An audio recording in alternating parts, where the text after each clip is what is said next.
नमस्कार दोस्तों, कैसे हैं आप। आशा करती हूँ आप सभी ठीक होंगे। मैं आपके सामने एक नया विषय लेके आई हूँ, रिश्तों की सच्चाई। रिश्तों के बिना हमारा जीवन अधूरा है। हम रिश्तों के बिना नहीं रह सकते। हमें रिश्तों की जरूरत है। जब हम रिश्तों में रहेंगे तभी हम कुछ समझ सकते हैं। हमारे रिश्ते ना जाने कितने हैं। हम एक हैं, मामा है, मामी है, नाना नानी, दादा दादी, चाचा ताऊ, पता नहीं और ना जाने कितने रिश्ते हैं जो हम निभाते हैं, हम और सिखाते हैं। अभी रिश्तों पे खटास बढ़ती चली जा रही है, क्योंकि अभी रिश्तों पे किसी को एक दूसरे को समझाते नहीं हैं। सब अपने में व्यस्त रहते हैं। पहले हमारे टाइम में क्या होता था, जब रिश्तेदार कोई आता था तो हमारे माता पिता सिखाते थे नमस्कार करो, पानी लेके आओ, और हम उनको जलपान नाश्ता ऐसा कराते थे और बहुत खुशियां मनाते थे। त्योहार भी बनाते थे। जब हमारे घर में हम ज्वाइंट संयुक्त परिवार में रहते थे तो अभी सब एकल परिवार हो गए हैं। मैं, मेरा बच्चा और मेरा पति, ऐसे हमारा यही परिवार रह गया है। पहले परिवार में इतने सारे लोग होते थे, बहुत सारे रिश्ते होते थे, तो हम सब एक दूसरे को समझते थे, खाना पीना सीखते थे। मगर अभी अभी हम बच्चों को कुछ सिखा ही नहीं पाते कि तुम्हें क्या खाना है। कोई बाहर से आता है तो उसको नमस्कार करना है, कोई आता है तो उसको जलपान कराना है, सब कुछ सिखाते ही नहीं है। बच्चे इतने इरिटेट हो गए हैं कि कोई पसंद ही नहीं करता कि हमारे घर में कोई मेहमान आए। पसंद ही नहीं करता, मतलब अकेला रहना चाहता है और कुछ काम नहीं करना चाहता। तो वो किस वजह से हो रहा है? क्योंकि हम बड़े लोग बच्चों को सिखाते नहीं है। उनका कसूर नहीं है, कसूर हमारा है कि हम उनको सिखाते नहीं है, रिश्तों की पहचान नहीं कराते कि हमारा इससे क्या रिश्ता है। अभी मेरे से बहुत छोटे लोग हैं तो उनको नमस्ते करना भी नहीं आता। अभी हम किसी के यहाँ जाते हैं तो वो नमस्ते भी नहीं करते। पानी की तो बात दूर। अभी तो मेरे बराबर के भी और मुझसे छोटी छोटी उम्र के लोग भी जिनसे हम मिलने जाते हैं तो वो लोग भी कहते पानी लाओ, पानी लाओ। मतलब इस तरीके से, अरे पानी लाने वाली चीज है, आप पानी लाइए। जब कोई मिलने आपसे आया वो प्यासा होगा, प्यासा नहीं भी होगा तो आप पानी लेके आए तो सम्मान से आप 2 घूंट तो पियेंगे।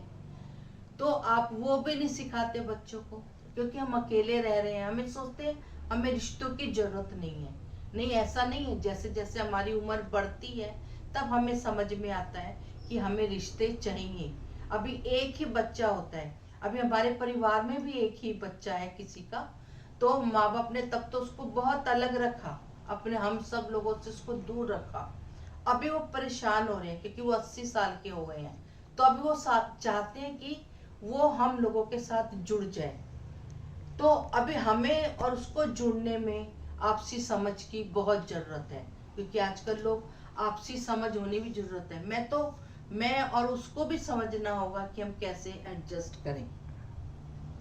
और विश्वास, रिश्तों में विश्वास मजबूत करना है। हमें एक दूसरे पर विश्वास करना होगा, किसी तीसरे की बात में नहीं आना होगा। यदि हम दोनों में कोई मिस्टेक होती है, कुछ सवाल उठते हैं, तो हमें क्या है, एक दूसरे से उसको सुलझा लेना चाहिए, ना कि उसकी बात सुन के खटास पैदा कर लेनी चाहिए। क्योंकि लोग दूसरे की बात सुनते हैं और रिश्तों में खटास पैदा कर लेते हैं। और बाधा ना बने किसी की। यदि कोई काम कर रहा है, आगे तरक्की कर रहा है, तो उसको अप्रोच करें, उसकी सहायता करें कि तुम आगे बढ़ रहे हो, बहुत अच्छा काम कर रहे हो। उसको आगे बढ़ाएं, ना कि उसको पीछे करे, अरे नहीं नहीं इसमें ये नुकसान होगा, उसमें ये होगा। यदि हम उसकी इस तरीके से मदद करेंगे आगे बढ़ने में और वो कामयाब होगा तो हमारा रिश्ता उसके साथ और मजबूत होगा।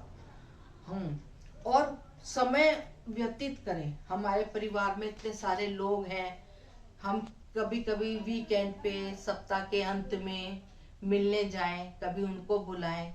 एक दिन हफ्ते में, महीने में एक बार हम खाना पीना रखें एक दूसरे के साथ। बच्चों को रिश्तों की समझ होगी, क्योंकि अभी एकल परिवार रह गए हैं तो बुजुर्ग लोग, दादा दादी, नाना नानी, सब अलग अलग रहते हैं, अकेले एक कमरे में रहते हैं, उनको कोई पानी पूछने वाला ही नहीं होता, क्योंकि हम नहीं पूछते, हमने बच्चों को सिखाया ही नहीं, तो बच्चे कैसे बूढ़े लोगों को पूछेंगे। बुढ़ापा हमें भी आना है, यदि जब हम उनको उनके प्रति नहीं सिखाएंगे, दादा दादी नाना नानी के बारे में, तो वो हमें कैसे पूछेंगे, क्योंकि वो परंपरा आगे से चली आ रही है। तो हमें बच्चों को सिखाना है कि तुम आगे बढ़ो और किसी से फालतू की बात नहीं करो। रिश्तों में जहाँ कहीं लगता है कुछ गलत बात हो गई है तो उसको सुना अनसुना कर दो, आराम से बैठो, उस प्रॉब्लम को सुलझाओ, तभी ये रिश्ते आगे बढ़ेंगे। आपसे गुजारिश है मेरी, हर दुख सुख में रिश्तों को निभाने की कोशिश करें, एक दूसरे के साथ समझदारी से काम लें, किसी की बातों में ना आए, बच्चों को अच्छे संस्कार दें। बस मेरी आपसे यही आशा है कि आप रिश्तों पर ध्यान देंगे। नमस्कार।